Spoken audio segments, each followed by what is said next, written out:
Assalamualaikum warahmatullahi wabarakatuh. Saya Sulkarnain Mansur, kelas XB, mata kuliah manajemen pemasaran bank.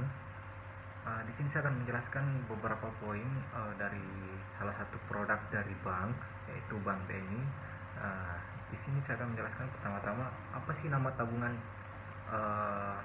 atau produk yang dijual dari Bank BNI ini. Yang pertama mungkin namanya tabunganku. Nah, tabunganku ini adalah produk tabungan bagi perorangan dengan persyaratan mudah dan ringan. Nah, produk bernama tabunganku ini bukan hanya diluncurkan BNI, melainkan sejumlah perusahaan perbankan tanah air lainnya seperti BRI, Mandiri, dan lain-lain. Selanjutnya, mungkin mengapa harus produk tersebut? Tujuannya adalah menumbuhkan budaya menabung yang diharapkan mendobrak kesejahteraan masyarakat.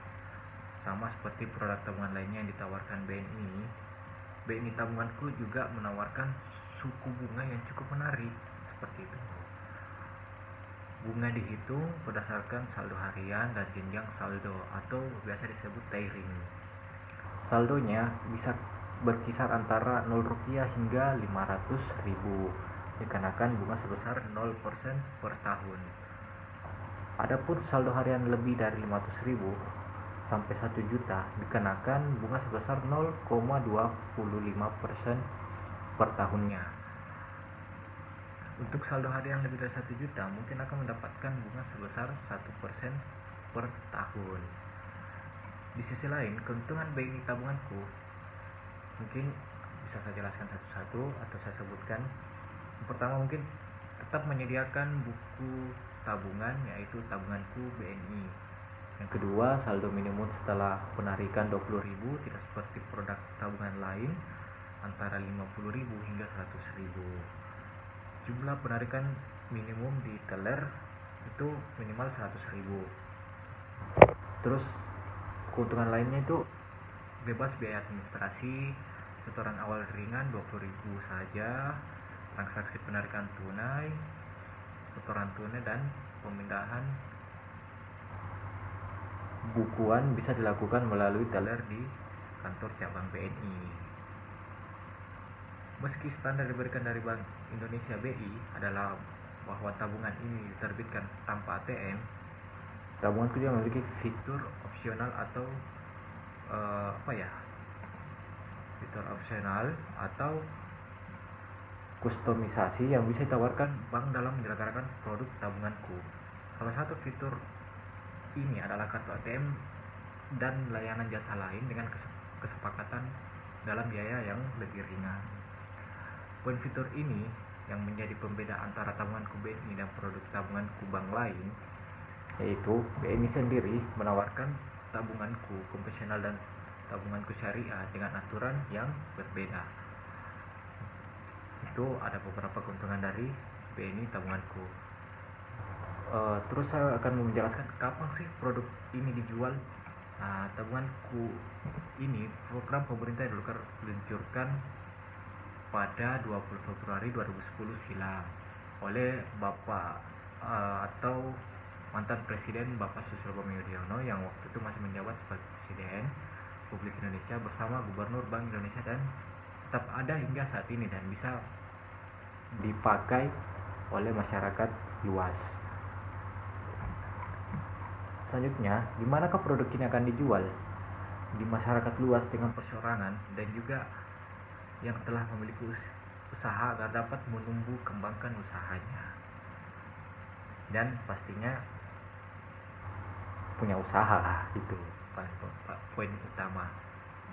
Dan terakhir mungkin saya bisa jelaskan untuk siapa sih sasaran produk tersebut ini atau tabunganku ini. Yaitu sudah saya jelaskan dari awal juga tadi, untuk seluruh masyarakat yang sudah memiliki KTP atau umur 17 tahun ke atas dengan ditandai surat keterangan bahwasanya betul-betul di atas umur 17 tahun atau 17 tahun seperti itu. Mungkin sekian dari saya, Sulkarnain Mansur. Wassalamualaikum warahmatullahi wabarakatuh.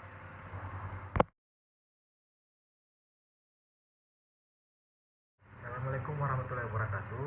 Saya Sulkarnain Mansur, Istanbul 2002. 18/12/054.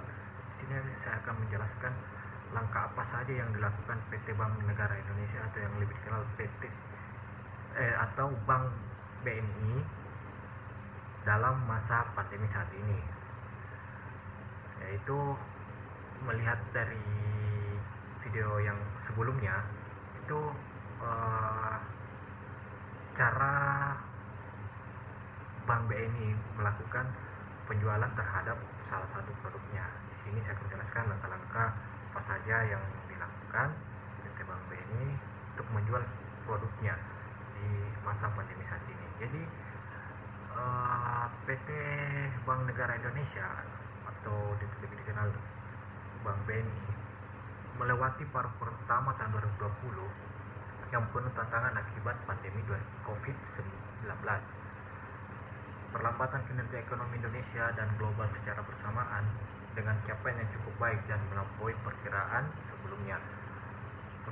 Pertumbuhan aset pun tersebut terutama ditopang oleh dana pihak ketiga atau yang disebut DPK yang tumbuh baik sebesar 11,3% year on year dari 597,07 triliun pada paruh pertama tahun 2019 menjadi 662,38 triliun rupiah pada paruh pertama 2020.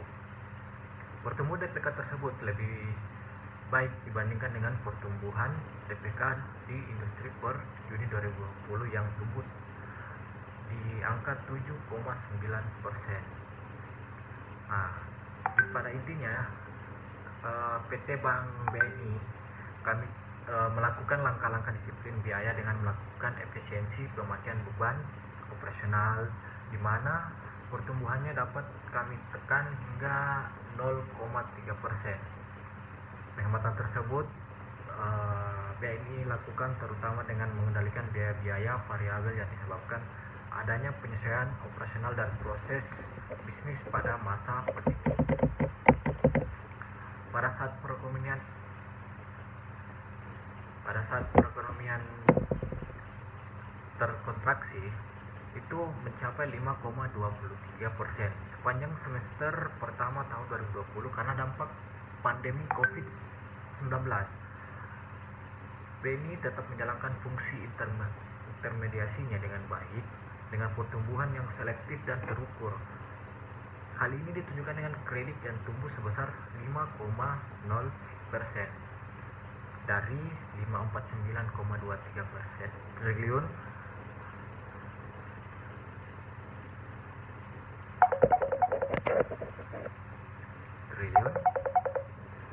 menjadi 576,78 triliun pada semester pertama tahun 2020, atau BNI telah menyalurkan kredit sebesar 27,5 triliun di semester pertama 2020 tersebut. Pertumbuhan ini sejalan dengan program pemerintahan dalam rangka pemulihan ekonomi nasional, sehingga ekspansi kredit didukung dengan kebijakan stimulus yang dikeluarkan oleh pemerintah. Di antaranya Peraturan Menteri Keuangan atau PMK nomor 70 tentang penempatan dana pemerintah di bank umum, serta PMK nomor 71 dan 98 tentang cara pinjaman pemerintah kepada pelaku usaha dalam rangka pelaksanaan program pemulihan ekonomi nasional. Secara tidak langsung